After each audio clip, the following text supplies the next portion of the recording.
Hello, അസ്സലാമു അലൈക്കും. Hello, എത്തി മലയല്ലേ അല്ലേ? ഞാൻ കായംകുളത്താണ് സംസാരിക്കുന്നത്. ഇന്നലെ സക്കരേശലയുടെ പ്രസംഗം ഉണ്ടായിരുന്നു ഇവിടെ കായംകുളത്ത്. ഞങ്ങള് ആദ്യകാല പ്രവർത്തകരൊക്കെ നമ്മുടെ. ഇന്നലെ ഇദ്ദേഹം വന്നിട്ട് പിന്നെയും ജർമ്മനിയിൽ നിന്ന് മരുന്ന് എടുത്തുകൊണ്ട് വരുന്ന കാര്യവും അതുപോലെ ജിന്നിനടുത്തും മലക്കിനടുത്തും സഹായം തേടുന്ന കാര്യവും അതൊക്കെ പറഞ്ഞ് പിന്നെയും ഇവിടെ ഒരു കൺഫ്യൂഷൻ ആയിരിക്കുകയാണ്. ഇദ്ദേഹത്തിന് പിന്നെയും ജമ്മിയത്തുൽ ചർച്ച ചെയ്തിട്ടൊരു തീരുമാനമായില്ലേ ഇദ്ദേഹത്തിന്റെ ഇത് കിട്ടിയിട്ടും? അല്ല, അതൊക്കെ കാര്യങ്ങളൊന്നും അറിയില്ല എന്നാണ് നമ്മളോട് പറഞ്ഞിരുന്നത്.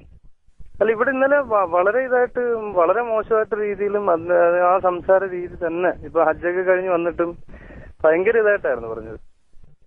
കായംകുളത്തുനിന്നോ? കായംകുളത്ത് ഇന്നലെ തന്നെയാണ് സംഘടിപ്പിച്ചിരിക്കുന്നതൊക്കെ ISMന്റെ ഇവര് തന്നെ സംഘടിപ്പിച്ചിരിക്കുകയാണ്. പക്ഷെ ഞങ്ങളെ പോലെ കുറച്ച് ഇത് അബ്ദുറഹ്മാൻ സലഫിയുടെ CD കണ്ട് നമ്മൾ അൽഹംദുലില്ലാഹ് കുറെ നല്ല ഇതൊക്കെ ആക്കി കൊണ്ടുവരുമായിരുന്നു. പക്ഷെ അതിന്റെ ഒരുപാട് കോപ്പിയൊക്കെ എടുത്ത് കൊടുത്ത് കുറച്ച് ഇതൊക്കെയാണ്. പക്ഷെ ഇദ്ദേഹത്തിന്റെ അടുത്ത് ചോദ്യങ്ങളൊക്കെ ആരണ്ടൊക്കെ ചോദിച്ചപ്പോഴേ ഈ ജർമ്മനിയിൽ നിന്ന് ഇതെടുത്തുകൊണ്ട് കൊടുക്കാം അതിനകത്തൊക്കെ ഉറച്ചു നിൽക്കുന്ന രീതിയിൽ അദ്ദേഹം മറുപടി പറഞ്ഞത്. അതുപോലെ ഈ ജിന്നിന്റെ അടുത്തും മലക്കിന്റെ അടുത്തും സഹായം തേടുന്ന കാര്യമൊക്കെ അവർ ചോദിച്ചപ്പോഴ് അതെല്ലാം സഹായം തേടാം, അതിനകത്ത് ഒരു പ്രശ്നമില്ലെന്നുള്ള രീതിയിൽ അയാള് മറുപടി പറഞ്ഞത്. അപ്പൊ ഇദ്ദേഹത്തെ എന്തൊരു കഷ്ടമാണ്. കാരണം ഇനിയും ഒരുപാട് പരിപാടി ഉണ്ടെന്നാ തോന്നുന്നത്. നമുക്ക് എന്ത് ചെയ്യാൻ പറ്റുമല്ലോ ഈ വിഷയത്തില്? നമ്മള് അവനോട് യോജിക്കണില്ല എന്നുള്ളതൊക്കെ നമ്മളേറ്റൊക്കെ ഒരു മാനസികമായി ചകൽച്ചലാണ്. ആളുകള് ശ്രമിക്കേ വെയ്യുള്ളൂ. അയാളെ അങ്ങനെ വിളിക്കാതിരിക്കൽ മാത്രമേ ഇപ്പൊ ഇതിനൊരു മാർഗം കാണുള്ളൂ. പക്ഷെ കുറെ ആൾക്കാർക്ക് ഇദ്ദേഹത്തിന്റെ ഈ വളരെ തരംതാണ രീതിയിലുള്ള വർത്താനമൊക്കെ ഇഷ്ടമാണെന്ന് തോന്നുന്നു. പക്ഷെ പൊതുസമൂഹത്തിന് അത് ഇഷ്ടമാകത്തില്ലല്ലോ. അതെ, അങ്ങനത്തെ ആളുകളെ യോഗത്തിൽ പ്രസംഗിക്കാൻ ക്ഷണിക്കാതിരിക്കലല്ലാതെ എന്താ മാർഗം? അത് നമുക്ക് സംഘടനാപരമായിട്ട് ഇദ്ദേഹത്തെ ക്ഷണിക്കുക എന്നുള്ള രീതിയിൽ ഒന്നും കൊടുക്കാൻ പറ്റില്ല. മോലെ പറയുമ്പോ അയാൾക്ക് കൂടുതൽ മാർക്കറ്റിംഗ് കിട്ടുകയ്യ.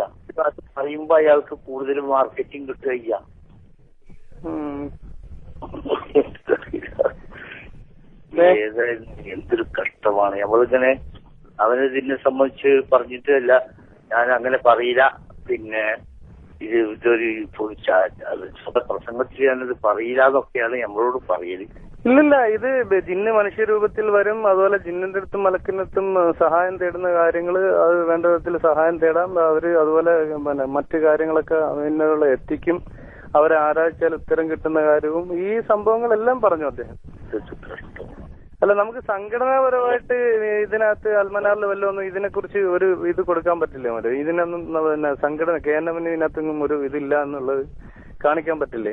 കേട്ടോ, ഈ സംഘടന എന്ന് പറയുന്നതിൽ ഈ ജാതി ആൾക്കാരും ഉണ്ടാവും.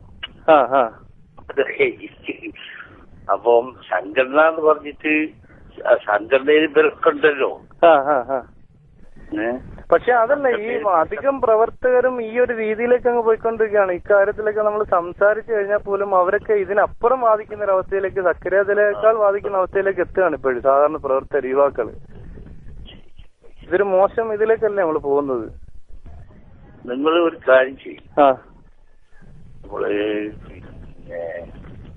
ഇങ്ങനെയൊക്കെ ഇയാൾ പറഞ്ഞു, അത് ഒരു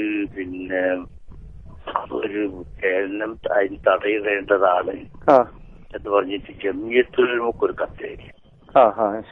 തങ്ങൾക്ക് ജമിയത്തുലമ പ്രസിഡന്റ് ആയിക്കോട്ടെ. ശരി, ജമിയത്തുലമ അത് തടയിടണം എന്ന് പറഞ്ഞിട്ട് തങ്ങൾക്ക് ഒരു കത്തേരി. ഈ അബ്ദുറഹ്മാൻ സലഫി ഇതായിട്ട് സംസാരിച്ചിട്ട് അങ്ങ് ഒരു മാറ്റവും ഇല്ലല്ലേ മോലെ? അന്നേരം അബ്ദുറഹ്മാൻ സലഫിയും അയാള് പിന്നെ ഈ അബ്ദുറഹ്മാൻ സലഫിനോട് മാനസികമായിട്ട് ഒരു അകലിച്ചേരാ. ശരി, അബ്ദുറഹ്മാൻ സലഫി അങ്ങനെ പറഞ്ഞു